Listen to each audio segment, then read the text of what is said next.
জয় শ্রীহরি শ্রী বিষ্ণু নারায়ণ। দেখুন তো এই সংকেতগুলো পাচ্ছেন কিনা। পূর্ণিমার সময় মানে এই যে বিশেষ করে দোল পূর্ণিমা বা ভালো ভালো যে পূর্ণিমাগুলো আছে, সেই পূর্ণিমাগুলো সময় আপনারা যদি এই সংকেতগুলো পেয়ে যান, তাহলে জানবেন এই পূর্ণিমার সময় যেহেতু ভগবান শ্রীহরি শ্রী বিষ্ণু নারায়ণ এবং মা লক্ষ্মী খুব জাগ্রত থাকেন। ওনারা এই সময় প্রতি গৃহে প্রতি মানুষের মনের মন্দিরে বিরাজ করেন। তাই আপনারা আপনাদের মনের মন্দিরে যদি ভগবান নারায়ণকে পেয়েছেন, মনে হচ্ছে উপলব্ধি করছেন, তাহলে এই সংকেতগুলো অবশ্যই আপনারা পাবেন। দেখুন এই সংকেতগুলো আপনারা পাচ্ছেন কিনা, তাহলে জানবেন ভগবান শ্রীহরি এবং মা লক্ষ্মী আপনার গৃহে প্রবেশ করেছেন এবং আপনার গৃহে ওনারা স্থায়ীভাবে বসবাস করতে চাইছেন। তাই আপনারা এই সংকেতগুলো পেলে অবশ্যই এই কাজগুলো কিন্তু করবেন। আমি যেগুলো বলছি দেখুন আপনারা করে। আপনারা তো অনেক টাকা পয়সা বহু জায়গায় গিয়ে খরচ করেন, কিন্তু যে ভালো ভালো সংকেতগুলো আপনারা পান সেগুলোকে আপনারা গুরুত্ব দেন না। তো আমি বলছি আপনারা একটা একটা করে শুনুন এবং আপনারা আপনাদের জীবনে এরকম সংকেত পাচ্ছেন কিনা দেখুন মিলিয়ে। যেমন ধরুন এই পূর্ণিমার সময় ঠিক এই শুক্লপক্ষ চলাকালীন আপনারা এই সংকেতগুলো পেয়ে যাবেন। আপনাদের গৃহে যে তুলসী গাছ আছে, সেই তুলসী গাছে আশেপাশে যদি দেখেন কিছু দুর্বা ঘাস জন্মেছে বা ছোট ছোট তুলসী গাছের চারা বেরিয়েছে, ঠিক শুক্লপক্ষে যদি দেখেন এমনটা হয়েছে, তাহলে জানবেন আপনার গৃহে মা লক্ষ্মী নারায়ণ প্রবেশ করে গেছেন। যদি ওই রকম দেখেন তাহলে ওইখান থেকে ওই দূর্বা নিন এবং ওই দূর্বা নিয়ে আপনারা আপনাদের মা লক্ষ্মীর পুজো করুন। মা লক্ষ্মীর ঘটে দেবেন। বাড়িতে যদি গণেশ ঠাকুর আছেন, গণেশ ঠাকুরের চরণে দেবেন। 5টি কি 7টি দূর্বা নিয়ে নেবেন, মা লক্ষ্মীর ঘটেও দেবেন। বৃহস্পতিবার দিন যে পুজো করবেন সেই সময় আপনারা এই কাজটা করবেন। আর যদি দেখেন ছোট ছোট তুলসী গাছ বেরিয়েছে, তাহলে ওই তুলসী গাছের যত্ন করবেন। ওই ছোট ছোট চারাগুলোকে ওইখান থেকে সরিয়ে নিয়ে অন্য টবের মধ্যে রোপণ করবেন আর নিয়মিত জল দেবেন। দেখবেন আপনার গৃহে মানে পবিত্র তীর্থ ধামের মতো হয়ে যাবে, তীর্থস্থানের মতো হয়ে যাবে আপনার গৃহ। তুলসী গাছ গৃহে যদি অনেক বেশি পরিমাণে রোপণ করা যায়, তুলসী গাছ থাকে, সেই গৃহ খুব শান্তিময় হয়। আর সেই গৃহে রোগ নাড়া অসুখ বিসুখ সহজে আসে না। তো এইটা আপনারা অবশ্যই কিন্তু করবেন। ওই তুলসী গাছগুলোকে ওখান থেকে অবশ্যই কিন্তু ভালো করে অন্য টবের মধ্যে রোপণ করবেন আর পরপর রেখে দেবেন উত্তর দিক অথবা পূর্ব দিকে। খুব ভালো থাকবেন। এবার আপনাদেরকে দ্বিতীয় যে সংকেতটা বলবো, এই দ্বিতীয় সংকেতটা হচ্ছে আপনারা সকালবেলা যখন ঘুম ভেঙে যায় আপনাদের, তখন যদি শঙ্খের ধ্বনি বা ঘন্টার ধ্বনি বা মন্ত্রের শব্দ, কেউ মন্ত্র পাঠ করছে বা কেউ পুজো করছে, সেই রকম কোনো মন্ত্র আপনাদের কানে চলে আসে, তাহলে জানবেন আপনার গৃহে মা লক্ষ্মী নারায়ণ বিরাজ করছেন। তাই আপনি এরকম পাচ্ছেন। আবার যদি পুজো করার সময় আপনারা জোড়া শঙ্খের ধ্বনি শুনতে পেয়ে যান, তাহলেও জানবেন আপনি যে পুজো করলেন ওই পুজো ভগবান গ্রহণ করলেন। এবার বলি আপনাদেরকে তৃতীয় যে সংকেতটার কথা, এই সংকেতটা হচ্ছে তুলসী গাছে জল দেওয়ার সময় দেখছেন যে তুলসী গাছ নাড়াচাড়া দিয়ে উঠল, বা তুলসী গাছে কোনো ছোট কোনো পাখি বসেছে বা কোনো প্রজাপতি তুলসী গাছে বসেছে, তাহলে জানবেন খুব ভালো সংকেত আপনার জন্য। আপনার গৃহে সমস্ত মানুষের মন মেজাজ খুব ভালো থাকবে, খুব শান্তিতে আপনারা থাকবেন। এবার চতুর্থ যে সংকেতটার কথা বলবো, এই সংকেতটা হচ্ছে হয়তো আপনি পুজো করবেন বলে কাপড় পরছেন বা জামা পরছেন, যে যা পরছেন উল্টো করে পরে ফেললেন। বুঝতে পারলেন না, উল্টো অবস্থাতেই পুজো অর্চনা করেও নিলেন, তারপরে দেখলেন যে আপনি উল্টো পড়েছেন। তবে এই ঘটনা যদি আপনার সঙ্গে ঘটে যায় তাহলে বলবেন না কাউকে। কেউ যদি আপনাকে দেখে বলে যে উল্টো পড়েছেন, সেটা আলাদা জিনিস, কিন্তু আপনি নিজে বলবেন না। আপনি নিজে মনে মনে খুশি থাকুন। আপনি নিজের অজান্তেই এতটাই ভগবানের প্রতি আপনার মানে মনোনিবেশ হয়ে গেছে, আপনি উল্টো জামা কাপড় পরে ফেলেছেন। আর ওই উল্টো জামা কাপড় পরেই পুজো করা হয়ে গেছে, ভগবান আপনার পুজো গ্রহণ করেছেন।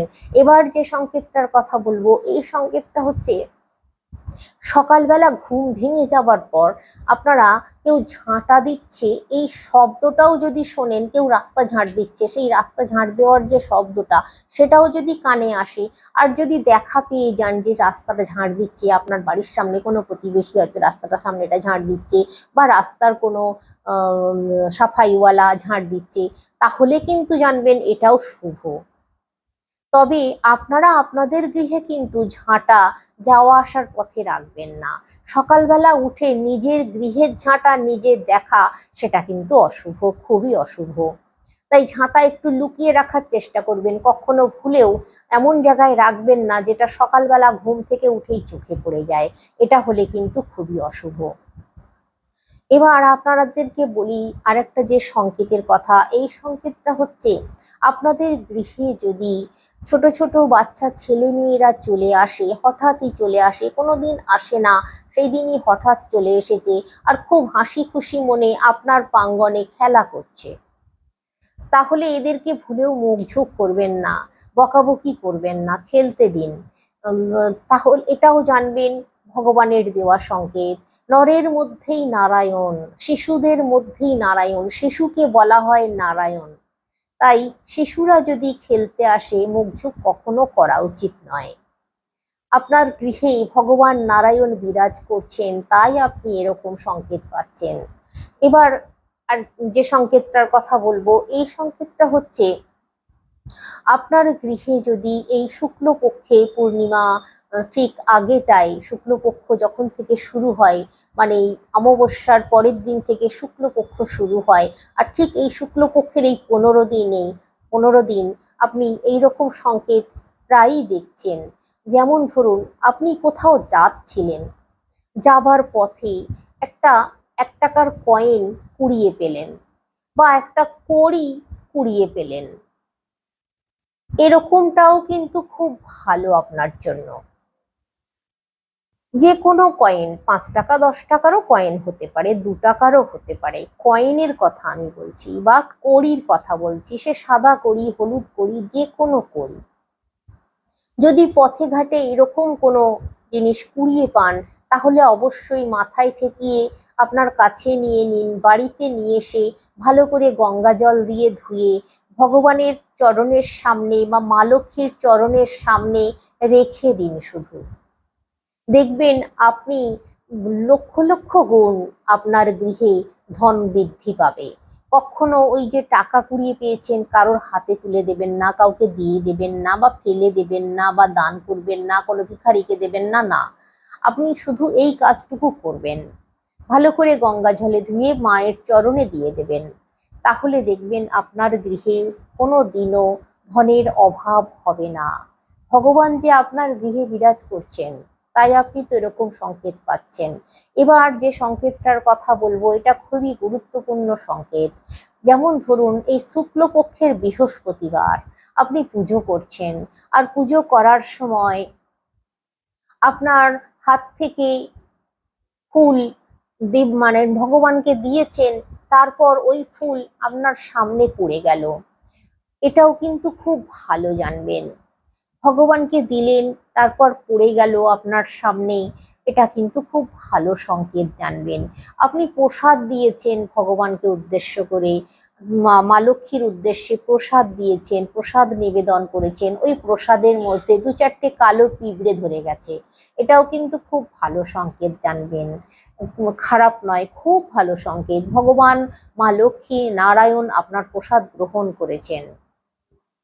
এবার যে সংকেতটার কথা বলবো, এই সংকেতটা হচ্ছে আপনি আপনার গৃহে মনে করুন ধুনো জ্বালাননি, ধূপ জ্বালাননি, কিছুই জ্বালাননি, কোনো সেন্ট সাবান ব্যবহার করেননি, কিন্তু আলাদা একটা সুন্দর সুবাস, রজনীগন্ধা বা কোনো চন্দনের সুবাস আপনার নাকে আসছে বারবার, এও কিন্তু খুবই ভালো সংকেত আপনার জন্য। এই শুক্লপক্ষে যদি আপনারা রজনীগন্ধার সুবাস পেয়ে যান বা চন্দনের সুবাস পেয়ে যান, জানবেন আপনার আশেপাশেই ভগবান শ্রীকৃষ্ণ নারায়ণ আছেন, আপনাকে রক্ষা করছেন সদা সর্বদা। এবার যে সংকেতটার কথা বলবো, এই সংকেতটা হচ্ছে আপনার রান্নাঘরে। আপনি এই শুক্লপক্ষে মধ্যে যে কোনো দিন আপনি রান্না করছেন, আর হয়তো আপনার আপনি পরিমাণ মতোই, যেমন প্রতিদিনের মতো রান্না করেন সেই রকম পরিমাণ মতো চাল নিয়েছেন, রান্না করেছেন, ভাত রান্না করেছেন, আর আপনার গৃহে একজন অতিথি চলে আসলো, কিন্তু দেখা গেল কি ওই যে ভাতটা রান্না করেছেন ওতেই সেই অতিথি সহ আপনাদের পরিবারের প্রত্যেক মানুষের পেট ভরে গেল, সকলেরই হয়ে গেল। এটা জানবেন অত্যন্ত শুভ সংকেত।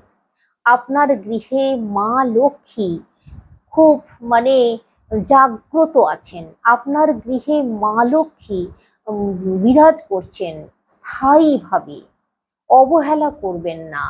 আর একটা কথা আপনাদেরকে বলে দিই, এই ভাতের হাঁড়ি বৃহস্পতিবার দিন শূন্য করে ফেলবেন না, বৃহস্পতিবার দিন ভাতের হাঁড়ি বের করে দেবেন না, পরের দিন বের করবেন। আর অনেক সময় রাত্রে রুটি খাওয়া হয়, তাই দুপুরের পুরো হাঁড়ি ভালো করে মেজে পরিষ্কার করে নেওয়া হয়, এটা করবেন না। সামান্য একটুখানি 2-4 দানা ভাত হাঁড়ির মধ্যে রেখে হাঁড়ি চাপা দিয়ে একটা সাইডে রেখে দিন, পরের দিন বের করে ধোয়া মাজা করবেন, এইটাও কিন্তু মেনে চলা উচিত। এবার যে সংকেতটার কথা বলবো এটা খুবই গুরুত্বপূর্ণ সংকেত, ভালো করে মন দিয়ে শুনুন। এই সংকেতটা হচ্ছে আপনারা আপনাদের গৃহে যদি দেখেন এই শুক্লপক্ষে কোনো সাদা পেঁচা বা যে কোনো পেঁচা চলে আসে দিনের বেলায়, তাহলে জানবেন অত্যন্ত শুভ, আপনার ধনপ্রাপ্তির যোগ তৈরি হয়ে গেছে।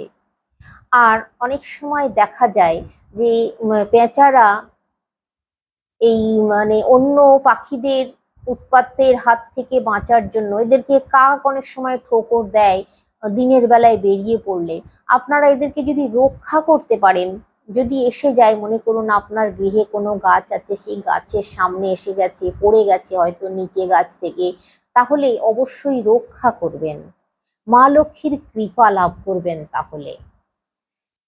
তো এই রকমই কিছু কিছু ভালো ভালো সংকেত শুক্লপক্ষে যদি পেয়ে যান, জানবেন খুব ভালো।